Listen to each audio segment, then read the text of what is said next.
Bienvenue à cette édition rétrospective de la semaine du Journal de la Ville que nous vous convions de suivre avec beaucoup d'intérêt. À cœur vaillant, rien d'impossible. Le président de la République, Félix-Antoine Tshisekedi Tshilombo, a présidé ce vendredi 30 juin 2023 à l'immeuble territorial Tembe na Tembe, la cérémonie officielle de lancement de l'opération de délivrance de la carte d'identité nationale.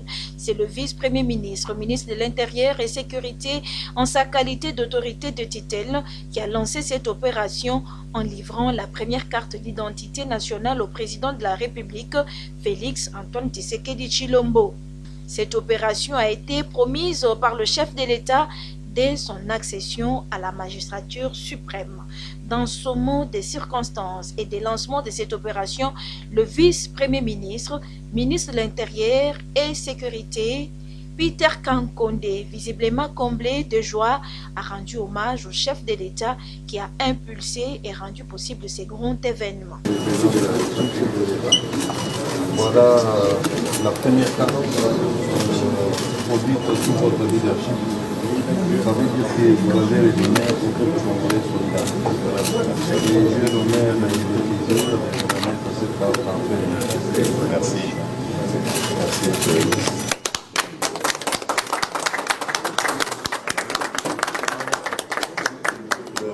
Le rêve est devenu réalité. Comme quoi, à cœur vaillant, rien d'impossible.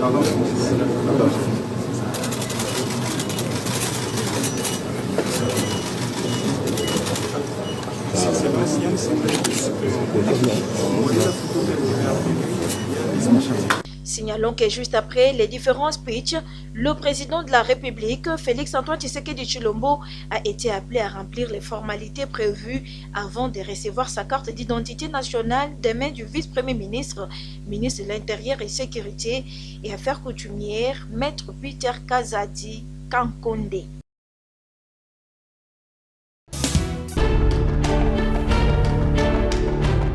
Les forces armées de la République démocratique du Congo ont célébré le 63e anniversaire de l'indépendance de notre pays avec un exercice paracommando de libération d'otages. Cet exercice aéroporté des simulations d'un raid a eu lieu ce 30 juin 2023 au centre d'entraînement des troupes aéroportées au camp adjudant-chef Liao, en présence du vice-ministre Sami Adoubango Aoto de la Défense nationale des anciens combattants et de plusieurs autres officiers généraux. Le chef d'état-major général s'est fait représenter par ses deux adjoints, le général Ichari Gonza Ndouroudjak et le général Kassonga Chibangu Léon Richard, en charge respectivement des opérations et du renseignement et de l'administration et de la logistique. L'exercice a consisté au largage d'une section de parachutistes commando derrière les lignes ennemies avec la mission d'infiltration dans la zone occupée par l'ennemi, de libérer une VIP prise en otage et de l'exfiltrer.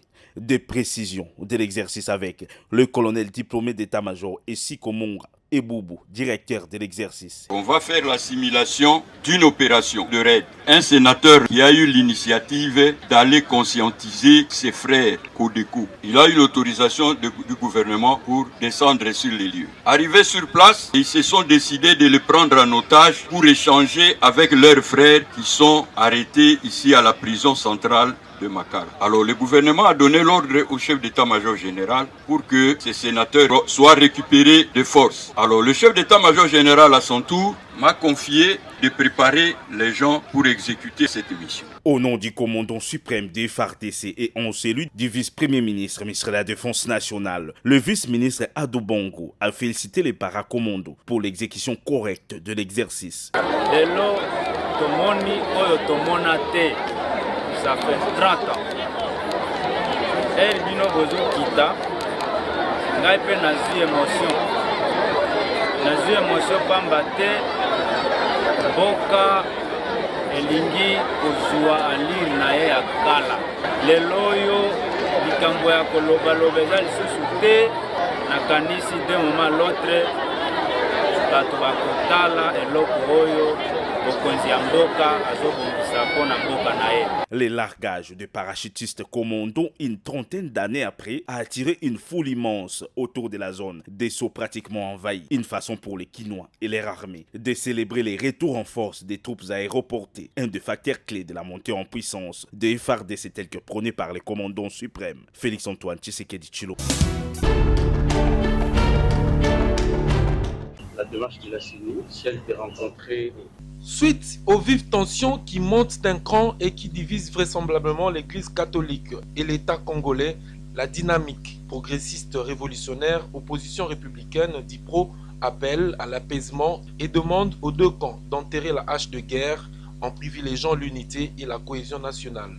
C'est au cours d'un point de presse tenu ce samedi 1er juillet 2023 à Kinshasa que Maître Constant Moutamba, président national de cette structure, a fait cette déclaration, annonçant par ailleurs que la plateforme alignera à l'issue d'un conclave un candidat président de la République et 450 candidats aux législatives nationales.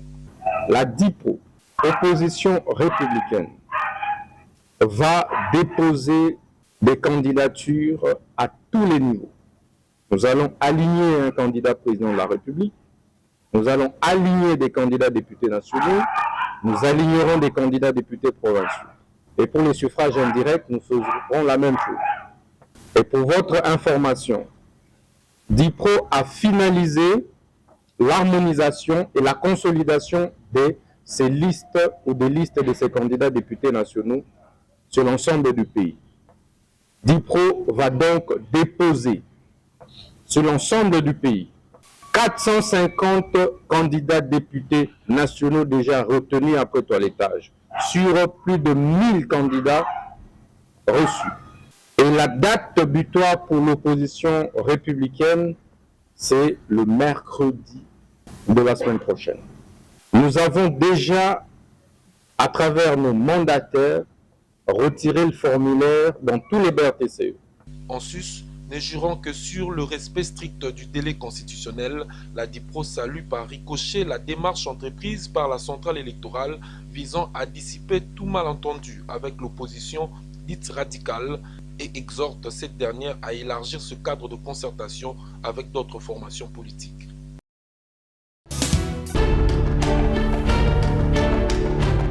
La démarche de la CENI, celle de rencontrer. Suite aux vives tensions qui montent d'un cran et qui divisent vraisemblablement l'Église catholique et l'État congolais, la dynamique progressiste révolutionnaire, opposition républicaine, DIPRO, appelle à l'apaisement et demande aux deux camps d'enterrer la hache de guerre en privilégiant l'unité et la cohésion nationale. C'est au cours d'un point de presse tenu ce samedi 1er juillet 2023 à Kinshasa que Maître Constant Moutamba, président national de cette structure, a fait cette déclaration, annonçant par ailleurs que la plateforme alignera à l'issue d'un conclave un candidat président de la République et 450 candidats aux législatives nationales. La DIPO, opposition républicaine, va déposer des candidatures à tous les niveaux. Nous allons aligner un candidat président de la République, nous allons aligner des candidats députés nationaux, nous alignerons des candidats députés provinciaux. Et pour les suffrages indirects, nous ferons la même chose. Et pour votre information, DIPRO a finalisé l'harmonisation et la consolidation de ces listes ou des listes de ces candidats députés nationaux sur l'ensemble du pays. DIPRO va donc déposer sur l'ensemble du pays 450 candidats députés nationaux déjà retenus après toilettage sur plus de 1000 candidats reçus. Et la date butoir pour l'opposition républicaine, c'est le mercredi de la semaine prochaine. Nous avons déjà, à travers nos mandataires, retiré le formulaire dans tous les BRTCE. En sus, ne jurant que sur le respect strict du délai constitutionnel, la DIPRO salue par ricochet la démarche entreprise par la centrale électorale visant à dissiper tout malentendu avec l'opposition dite radicale et exhorte cette dernière à élargir ce cadre de concertation avec d'autres formations politiques.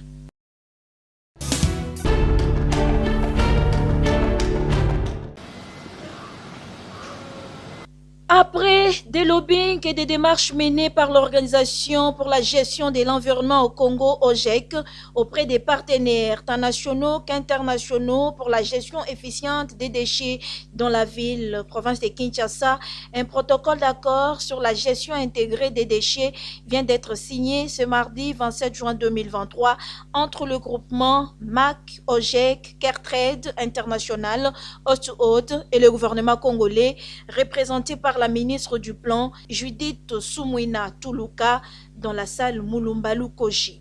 Cette cérémonie vient couronner le travail des titans abattus par l'OGEC depuis près de 2 décennies pour l'assainissement de la capitale congolaise, explique Francis Ousseni, président de l'Organisation pour la gestion de l'environnement au Congo, OGEC.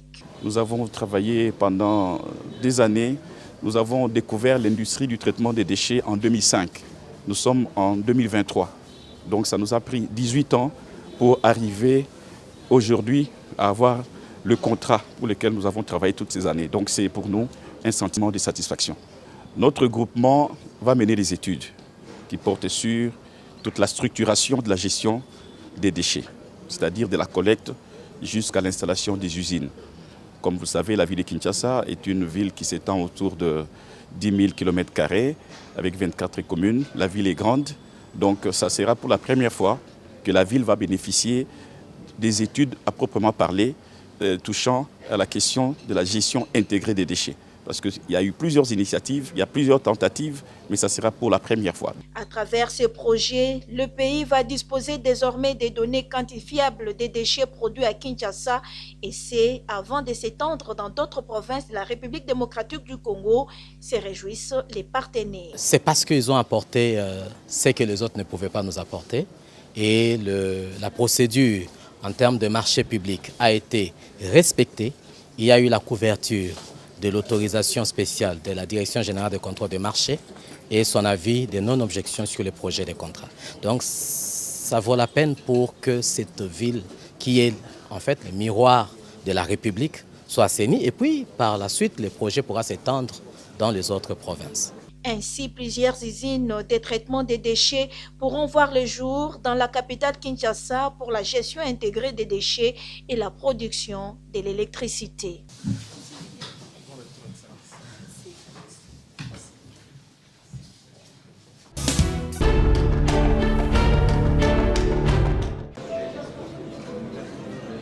C'est en présence du président de la République, Félix Antoine Tshisekedi Tshilombo, que les lampions du 3e Forum national sur la vaccination et l'éradication de la poliomyélite en RDC se sont éteints à Kinshasa. Durant 2 jours, les participants à ces assises ont cogité, dressé l'état des lieux et proposé des pistes de solutions et mécanismes efficaces afin de faire face et d'éradiquer cette pandémie tant au niveau national que provincial, eu égard à la vision du chef de l'État qui porte sur la couverture santé universelle. Pour la vaccination, je crois que moi-même en tant que gouverneur de la province du Sankourou, je suis très satisfait parce que non seulement que nous avons décidé de venir tous, mais le chef d'État nous a honorés, comme il a toujours fait. L'engagement que le Congo a pris de tout faire pour que chez nous, tous les enfants soient vaccinés, cet engagement est traduit aujourd'hui à travers la présence du commandant suprême. Il a été là et il a continué à garantir tout le monde que la participation du Congo, si vous voulez, les engagements du Congo seront respectés. Et ce sont des impressions de joie, d'encouragement aussi. Ma province, le Haut-Lomami, que j'ai l'honneur de diriger, c'est une province qui est enclavée. Mais bon, quand vous avez les résultats tels que ceux que nous avons aujourd'hui, je pense que ça encourage toute l'équipe, tout le personnel médical à faire mieux. L'objectif ici, c'est vacciner toute la population, tous les enfants de la République. À l'issue de ces travaux, où certains gouverneurs de province ont été primés en fonction des efforts fournis pour combattre cette anomalie, plusieurs responsables des différentes structures sanitaires se sont succédés tour à tour en panel, question de fixer l'opinion sur leur rapport dans le secteur. Le cadre était indiqué pour fixer l'opinion, surtout les gouverneurs venus de province, afin qu'ils s'approprient la démarche CSU qui est une vision du chef de l'État. Nous sommes appelés à mobiliser des ressources financières pour remodeler l'investissement dans le secteur de la santé. Parce qu'aujourd'hui, il est confirmé et appuyé à travers le monde, une population mal soignée est une population qui n'est pas acteur de développement. Pour rappel, ce forum de 2023 qui vient de se clôturer constitue le 3e après celui de 2019 et de 2021, lequel avait pour objectif d'atteindre 90% de la couverture santé, alors qu'au stade actuel, on n'en est qu'à 75%.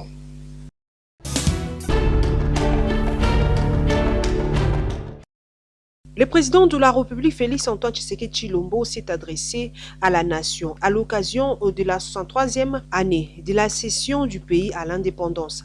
Le chef de l'État a souligné l'occupation de la partie est de la République comme un malheureux événement obligeant la nation à célébrer tristement les efforts de paix de l'indépendance. Dans son allocution, le président de la République promet à la population de l'Est de la RDC de travailler sans relâche pour le retour de la paix dans cette partie du pays. En tant que père, le chef de l'État compatit avec toutes ces familles en incapacité de célébrer le 63e anniversaire de leur pays dans un climat sécuritaire aisé. Il est vrai que cette année, la célébration de notre indépendance est teintée de tristesse car notre intégrité territoriale est menacée par une force d'occupation étrangère. Certains de nos compatriotes, en ces moments précis, à l'Est ne peuvent pas jouir de cette liberté que nous célébrons parce que victimes de l'oppression des agresseurs. Je tiens à les exprimer toute notre compassion et à les assurer de notre détermination à œuvrer sans relâche pour leur libération certaine. C'est la raison pour laquelle nous ne cesserons de rendre un hommage mérité à nos pères de l'indépendance dont la vision lumineuse et la lutte nous ont permis de devenir et de rester depuis 63 ans un peuple libre en dépit de toutes ces adversités, a déclaré le chef de l'État. Le commandant suprême des forces armées a salué les efforts et la montée en puissance des FARDC dans la marche vers la libération du pays sous l'emprise des rebelles et a encouragé le gouvernement à travailler sans relâche pour une paix effective et durable en République démocratique du Congo.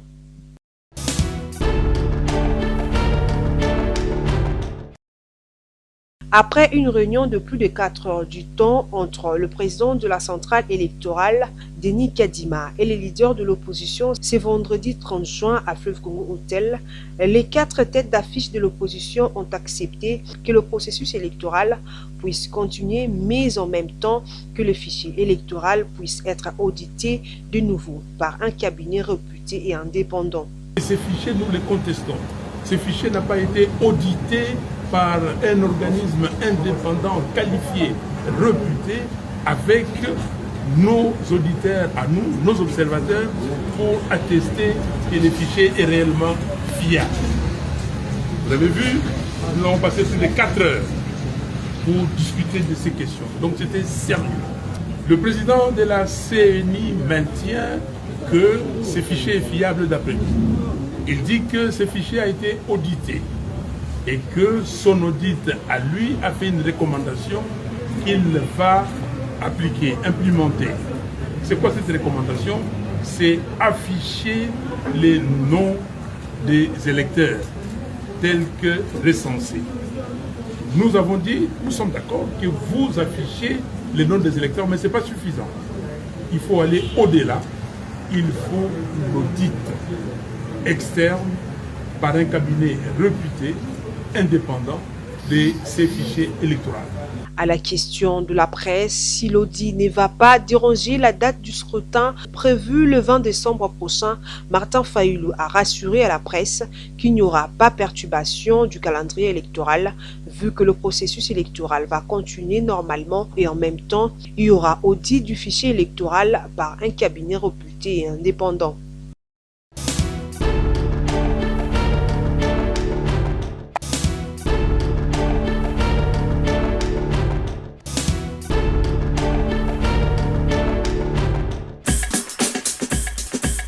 Fin de cette session d'information rétrospective de la semaine du Journal de la Ville. Merci de nous avoir suivis et déjà, nous vous disons bon début de la semaine.